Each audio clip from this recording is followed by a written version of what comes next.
In a workshop I facilitated yesterday, had a group of humans, fabulous humans, who are all there to learn and get some specific and different results for their communication. And yesterday's topic of this workshop, which is one module in a series of workshops, because we know behaviour doesn't change in one session, it comes down to that accountability and the practice, then being able to review and reflect. Anyway, in this session we were talking about active listening, and that there are two different ways to listen.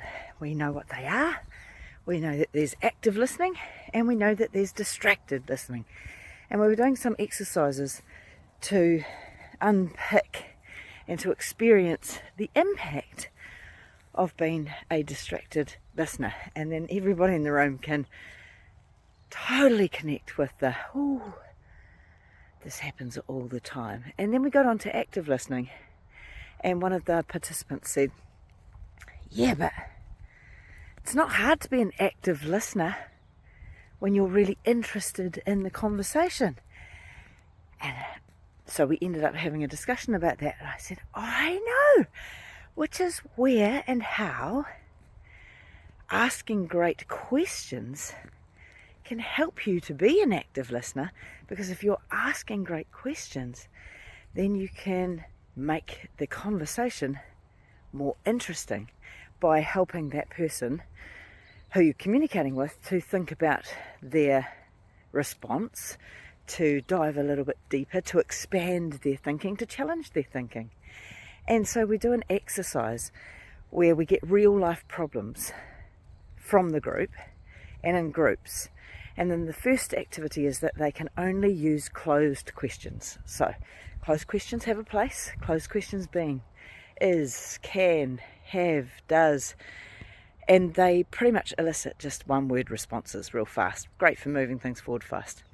And then at the end of that activity I say, so have you solved your problem by the group asking you closed questions?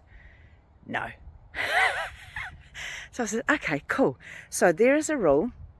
Again, before I use the closed questions, you cannot give advice, you cannot make suggestions, and you cannot tell them what to do.